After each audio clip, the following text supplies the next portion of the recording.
نوجوان زمیندار تھا، نہ نماز نہ روزہ نہ حج، کچھ بھی نہیں، اور غافل زندگی۔ اب تو ماشاءاللہ بہت بدل گیا ہے، کہتا مولانا میری کبھی کوئی دعا رد نہیں ہوئی، حالانکہ سارے عیب تھے، سارے گناہ تھے، دعائیں ساری قبول تھیں۔ میں نے کہا وہ کیسے؟ کہ میں رات کو جا کے اماں کو بھی دباتا، اور اب بہت بڑا زمیندار اپنی ماں کو بھی دباتا، اپنے باپ کو بھی، پھر دونوں کے پاؤں یوں اپنے باہوں میں لے کر ان کو چومتا اور ان پہ سر رکھ کے دعا کرتا، میری ہر دعا قبول ہوتی تھی۔ تو اپنے ماں باپ کے قدموں تلے اپنی دعائیں تلاش کرو، خاص طور پر اپنی ماں کے قدموں تلے جنت تلاش کرو۔ میرے نبی نے کہا ماں کے قدموں تلے جنت ہے۔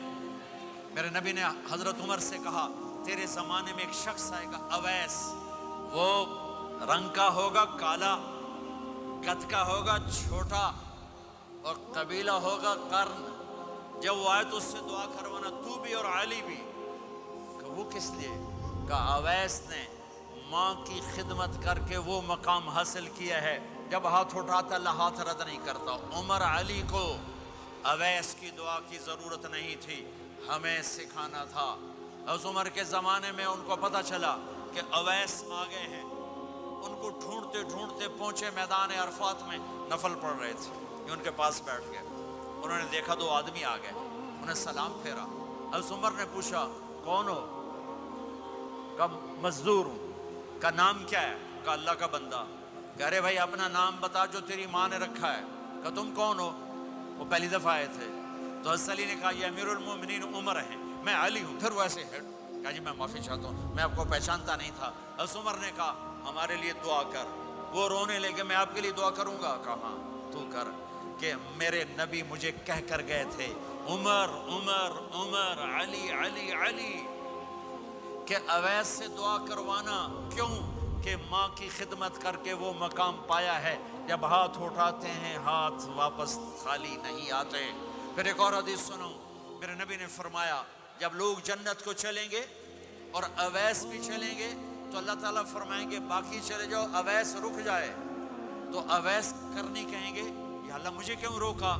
تو اللہ کہیں گے پیچھے دیکھو، وہ پیچھے دیکھیں گے، جہنمی لوگ کھڑے ہوں گے، اللہ فرمائیں گے تیری ماں کی خدمت، جہاد نہیں، نماز نہیں، روزہ نہیں، حج نہیں، زکوٰۃ نہیں، علم نہیں، ذکر نہیں، تبلیغ نہیں، تیری ماں کی خدمت، آج اس کا صلہ دیتا ہوں۔ یہ دوزخ والے کھڑے ہیں، جدھر جدھر تو اشارہ کرے گا تیری طفیل سب کو جنت میں ڈال دوں گا۔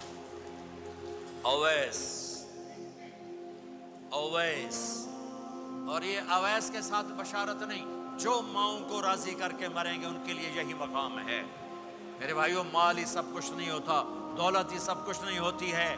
اپنی زندگیوں میں نبی والی پاکیزہ ماں باپ یہاں موجود ہیں، ان کی دعائیں لے لو۔ اور ماں باپ سے کہتا ہوں اولاد کو محبت دو، ماں باپ سے کہتا ہوں اپنے بہو اور بیٹے کی زندگی میں دخل مت دو، ماں باپ سے کہتا ہوں بیٹے اور بہو کی زندگی میں داخل مت ہو، ایسا دخل کہ ان کی زندگی خراب ہو جائے، ایسا دخل کہ ان کی زندگی تلخ ہو جائے، ایسا مت کرو، ان کو پروان چڑھنے دو۔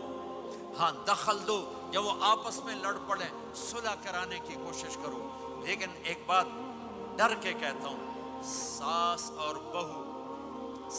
اور بہو یہ ایک کھٹا رشتہ ہو گیا، یہ بہت خوبصورت رشتہ ہے اگر جانے والی بہو اسے اپنی ماں بنا لے اور بیٹے کی ماں اسے اپنی بیٹی بنا لے، لیکن میرا معاشرہ الٹ ہے، کمیاں دیکھتے ہیں، پھر کمیاں پکڑتے ہیں، پھر کمیاں اچھالتے ہیں، پھر گھروں میں آگ لگ جاتی ہے۔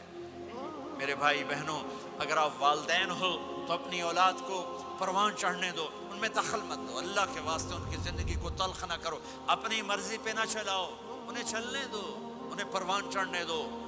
بڑے درخت کی چھاؤں کے نیچے درخت اگتا نہیں، نیا درخت، ذرا پیچھے ہٹ جاؤ، ہاں ان میں کھٹ بٹھو، داخل ہو کر صلح کراؤ۔